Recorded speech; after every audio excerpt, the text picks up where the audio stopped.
Hi there, I'm Clifford Bates, and I'm wishing you welcome to our next session of Reading Thucydides Peloponnesian War. Today we're going to be dealing with the 14th year of the war. Well, actually, we'll be doing the summer. We're going back to the summer, spring, because of the lengths of the chapters getting bigger. Um, we left off on the 13th year, which was kind of short, uh, which not much happened. It's still in the time of truce, where there kind of technically is a peace treaty between Sparta and Athens now, but it's kind of a false peace in a sense. Again, we're using the landmark Thucydides, the Crawley translation, and we're using Google Books as online edition for it, as you can see on to read from.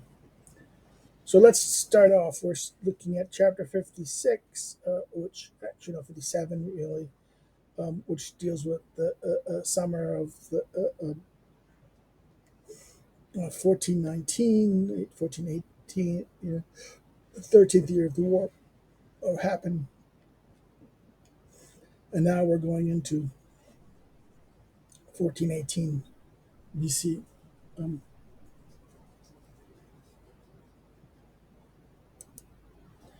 so let's go look at chapter 57. Um,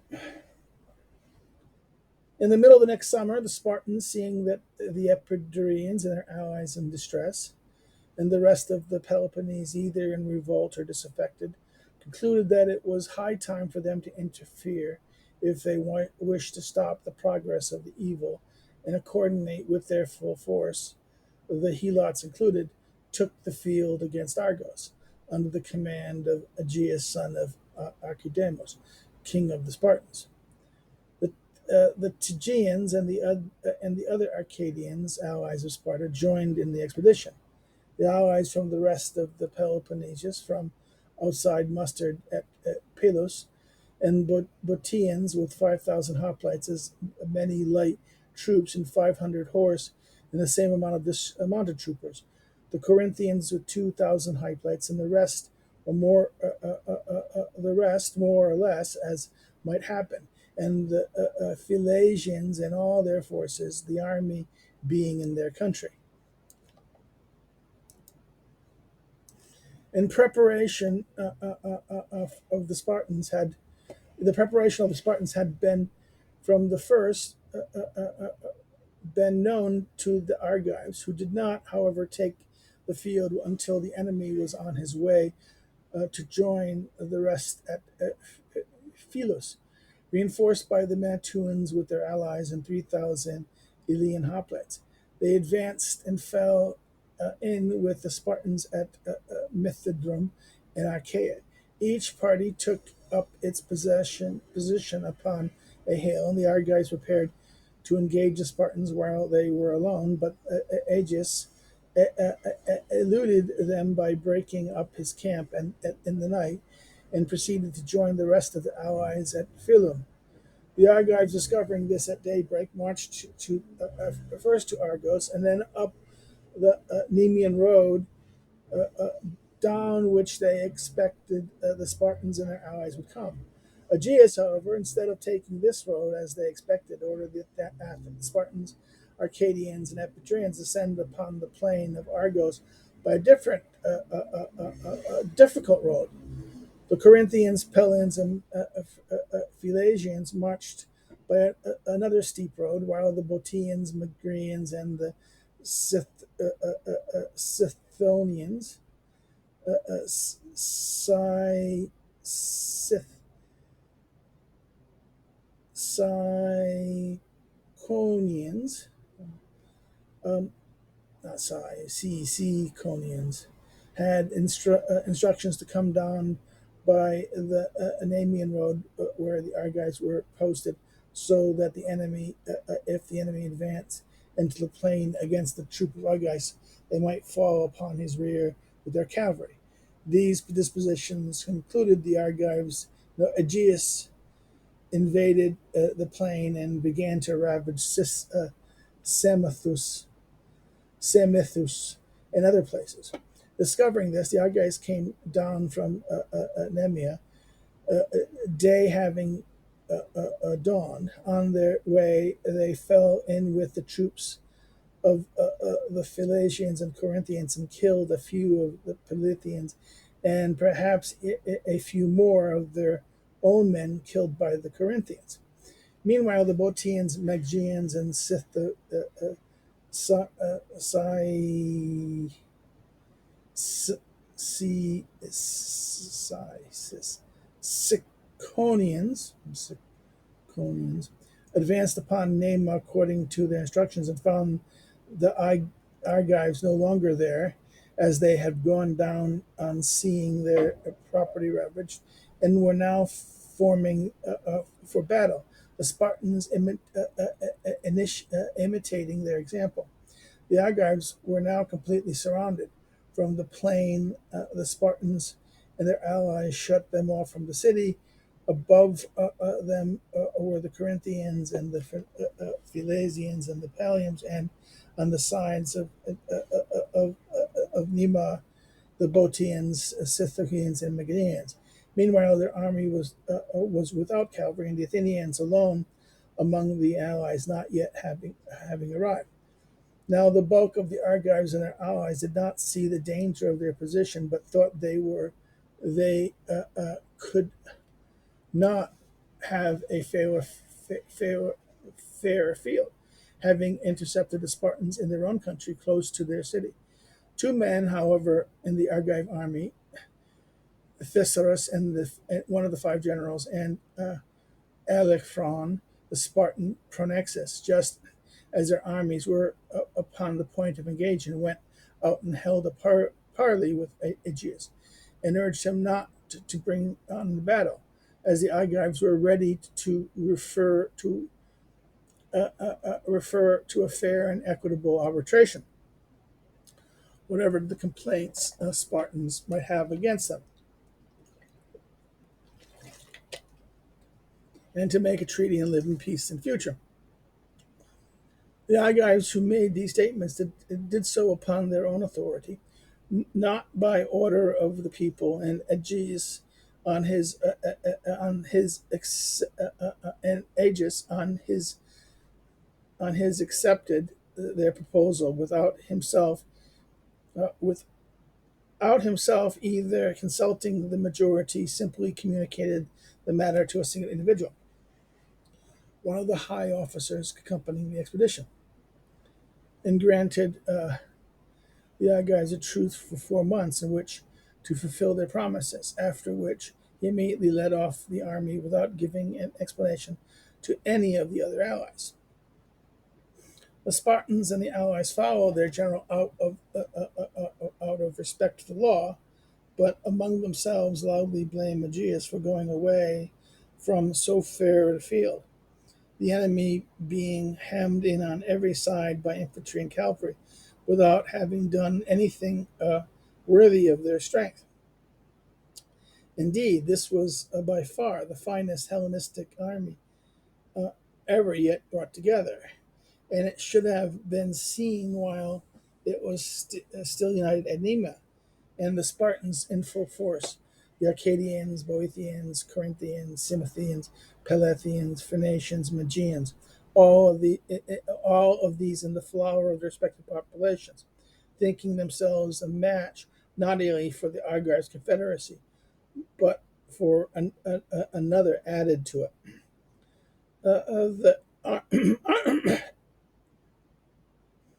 The army thus retired, blaming Aegeus, and returned every man to his home. The Argives, however, blamed still more loudly the person who had concluded the truce without consulting the people, themselves thinking that they had let the Spartans escape. They had let escape with, thinking themselves thinking that they had led escape with the Spartans an opportunity such as they would never see again, as the struggle would have been under the walls of their city, and by the by the side of many and brave allies. On their return, accordingly, they began to stone Thrasyris in the bed of the Carados, where they try all military cases before entering the city. Thrasyris fled to the altar and so saved his life. His property, however, they confiscated. After this, around 1,000 Athenian hoplites and 300 horse, under the command of Laches and Neostratus, whom the Argives, being nevertheless reluctant to break a truce with the Spartans, begged to depart and refused to bring before the people to whom they had had a communication to make, until compelled to do so by the entreaties of the Methuans and Lucians, who were still at Argos. The Athenians, though Alcibiades, their ambassador, who was present there, told the Argives that the allies that they had no right to make a truce at all without the consent of their fellow confederates. And now the Athenians had arrived so opportunely, the war ought to be resumed. The arguments proved successful with the allies, and they immediately marched upon Argos, all except the Argives, who, although they had consented like the rest, stayed behind at first, but eventually joined the others. They now all besieged Acronis and made assault upon it, for one of their reasons for desiring to gain this place being that hostages from Arcadia had been lodged there by the Spartans.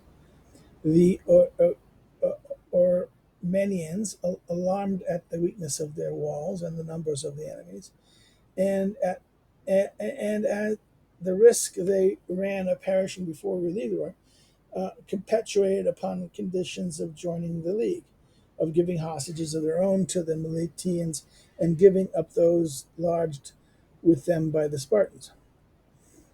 Oremenus, thus secured, the allies now consulted as to which of the remaining places they should attack next. The Eleans were urgent for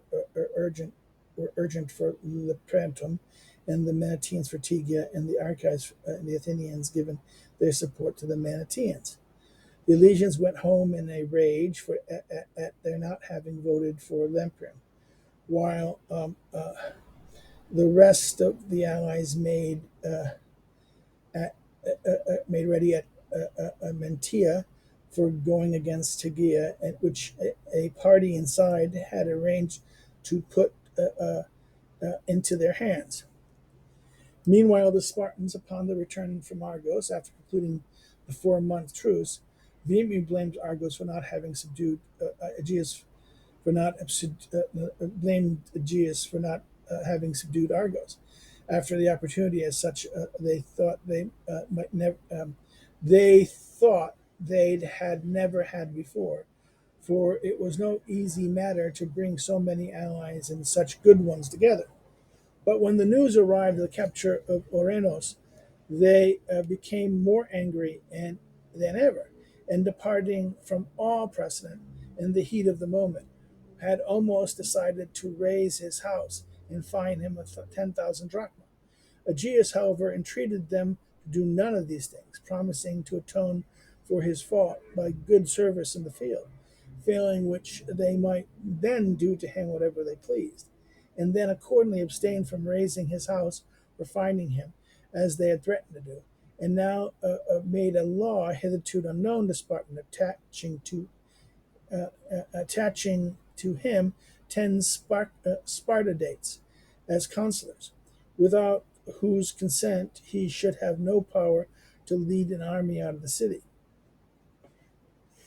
At this juncture, word arrived from their friends and Tegea that unless they speedily appeared, Tegea would go over from them to the Argives and their allies, if they had not gone over already. Upon news, a force marched out from Sparta of Spartans and Helots, with all their people immediately upon a scale never before witnessed.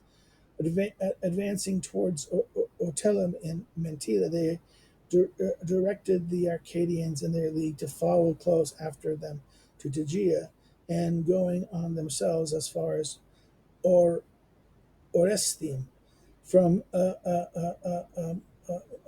from there, set back the sixth part of the Spartans, consisting of the oldest and youngest men, to guard their homes with the rest of their army around Tegea, while the Arcadian allies soon after joined them. Meanwhile, they sent to Corinth the Boeotians and Phoenicians and Locrians with orders to come up as quickly as possible to Mantians, but had had short notice, and it was not easy uh, uh, except altogether. And that's maybe right. And these had but short notice, and it was not easy. It was not easy, except altogether. And after waiting for each other to pass through the enemy's country, which might lay across and block the line of march, nevertheless they made with haste what they could. Meanwhile, the Spartans, with the Arcadian allies that had joined them, entered the territory of Mantua, and camping near the temple of Hercules, began to plunder the country. Here, here they were seen by the Argives and their allies, who immediately took up a strong position, difficult to approach, and formed up an order of battle.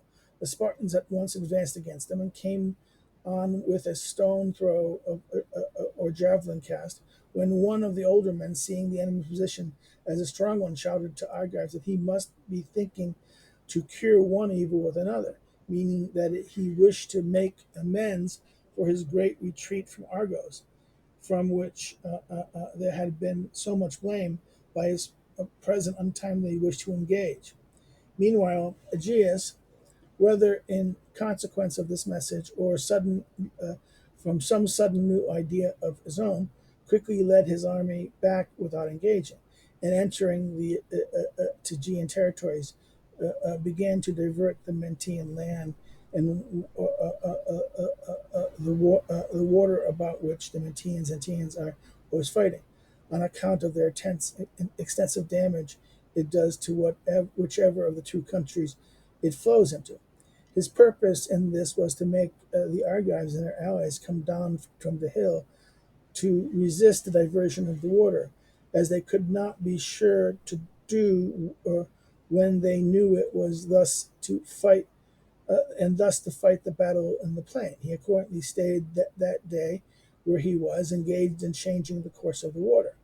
The Argives and their allies were first amazed at the sudden retreat of the enemy after the advance so near, and did not know what to make of it. But when he had gone away and disappeared suddenly, without having stirred to pursue him, they began anew to find fault with their general, who had not only let Sparta get off before, when they were so happily intercepted before Argos, but who now allowed them to run away without pursuing them, and to escape at leisure where the Argive army was leisurely betrayed. The general, half stunned for the moment, afterwards led them down from the hill and went forward to the encampment on the plain with the intention of attacking the enemy. The next day, the Argives and their allies formed up in the order in which they meant to fight if they chanced to encounter enemy, and the Spartans returning from the water to their own encampment by the temples of Hercules, suddenly saw their adversaries close in front of them, all in complete order, in advance from the hill. A shock like that, a shock like that of the present moment, the Spartans did not remember to have experienced. Uh, uh, uh, do, uh, do not ever remember. In other words, a shock like that of the present moment, the Spartans do not ever remember to have experienced. There was scant time for preparation, as they instantly and leisurely, hastily fell into their ranks. Aegeus, their king, directing everything according to law. From when a king is in the field, all commands proceeds from him. He gave He gave the word to the polemarchs, they to the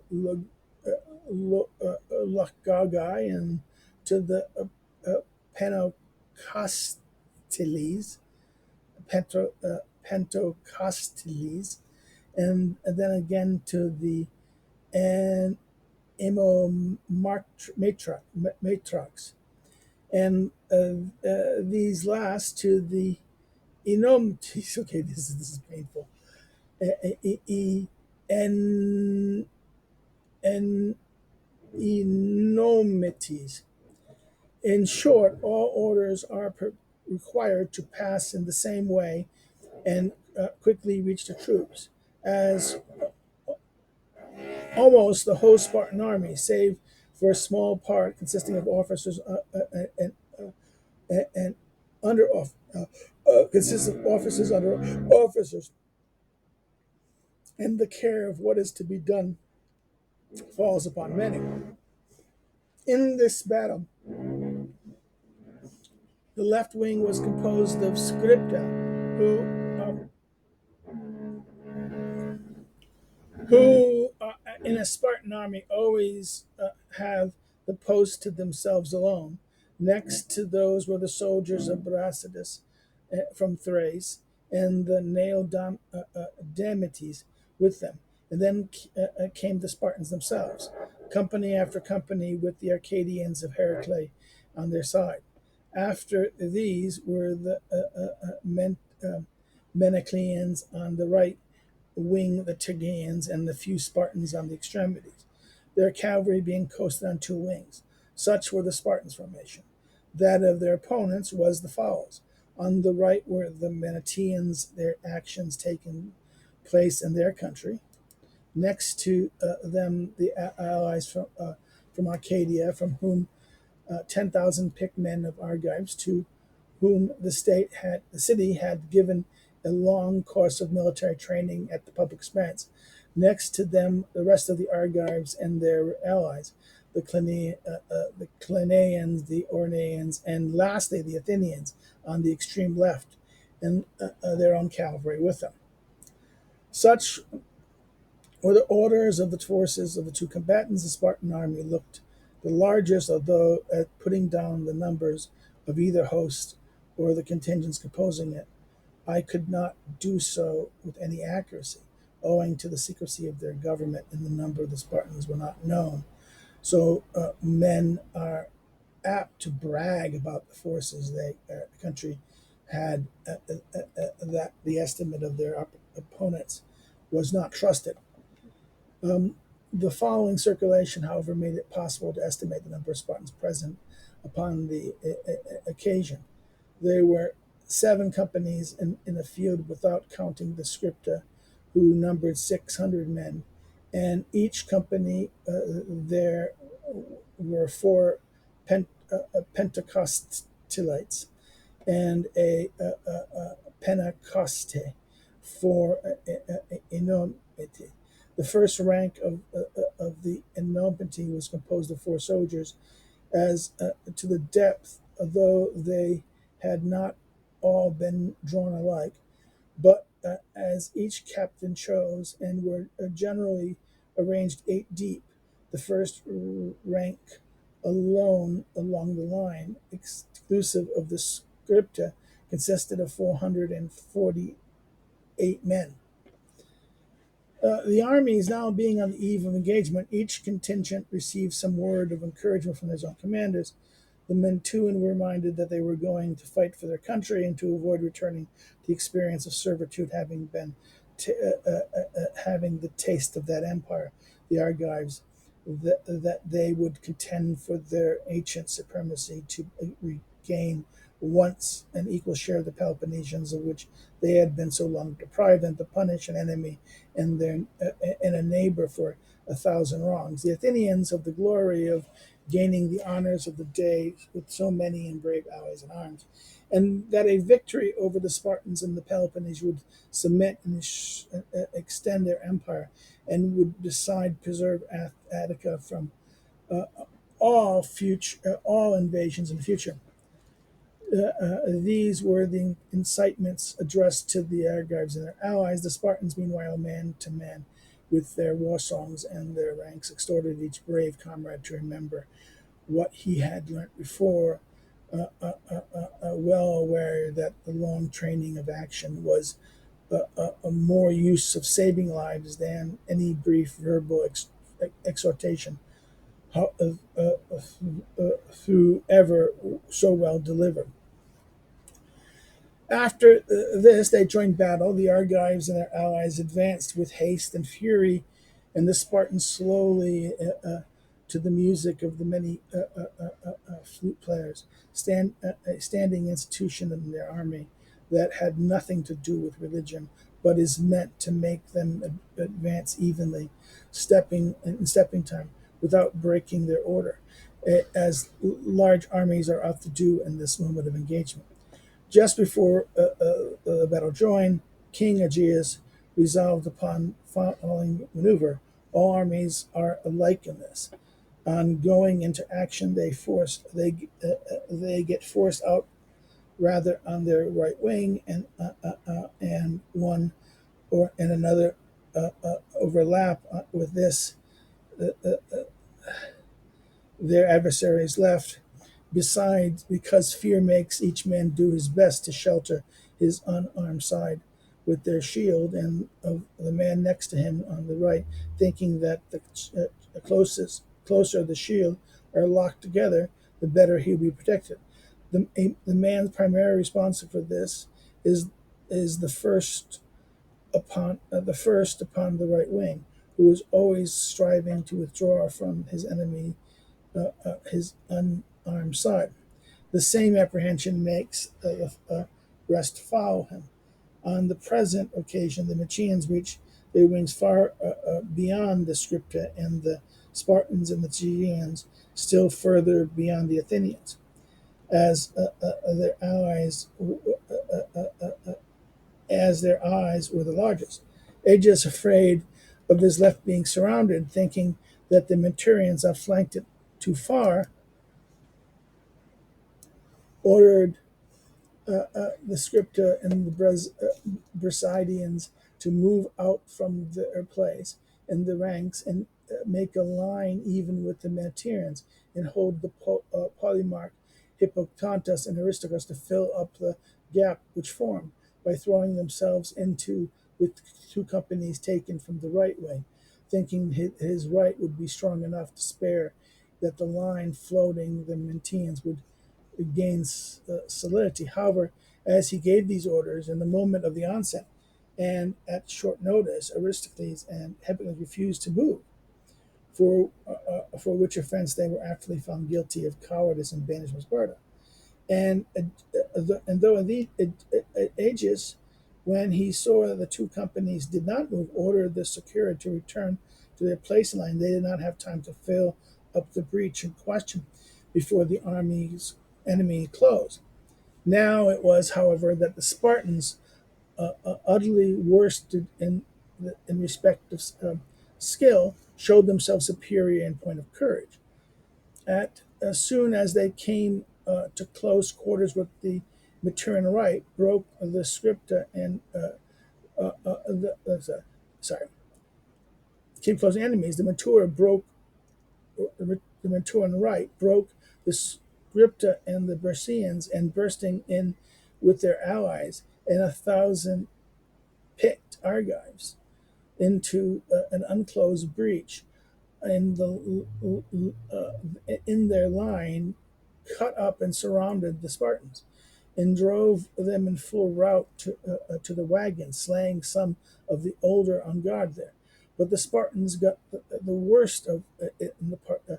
But if the Spartans got the worst of it in this part of the field, it was not so in the rest of their army, and especially the center, where the 300 knights, as they were called, found around King Aegeus, and fell on the older men of the Argives, and 5 companies so named, and on the Clinians and the Oreans and the Athenians next to them, and instantly routed them. The greater number not even waiting to strike a blow, but giving away the moment that they came on, something being trodden underfoot, in the fear of being overtaken by their assailants. The army of the Argives and their allies, having given way in this quarter, was now completely cut in two, and the Spartans and the Aegeans, right, completely simultaneously closed around the Athenians with the troops that outflanked them. And the last found themselves placed between two fires, being surrounded on one side and easily defeated on the other. Indeed, they would have suffered more severely than any other part of the army, but the services of the cavalry, for which they had with them.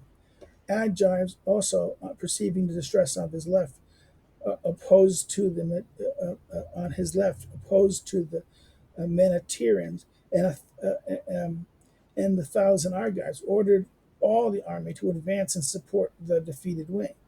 And while this took place, as the enemies moved past and slanted away from them, the Athenians escaped at leisure, and with them, the beaten Argive division. Meanwhile, the Manturans and their allies and the picked body of the Argives ceased to press the enemy, and seeing their friends defeated and the Spartans in full advance upon them, took to flight. Many of the Manturans perished, but the bulk of the picked bodies of the Argives made good their escape. The fight and retreat, however, were neither hurried nor long, and the Spartans fighting long and stubbornly until the rout of their enemy. But that once accomplished, pursued for a short time and not far.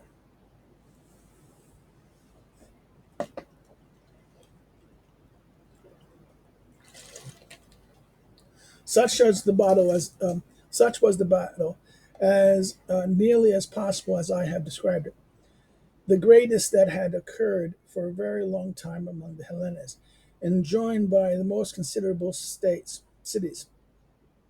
The Spartans took a position in the front of the enemy's dead and immediately set up a trophy and stripped the slain. They took their own dead and carried them back to Tegrea, where they buried them, and restored those of the enemy under truce. The Argives, Armenian, and Croatians had 700 killed, the Mantians 200, and the Athenians and the Aegeans also 200, with both their generals.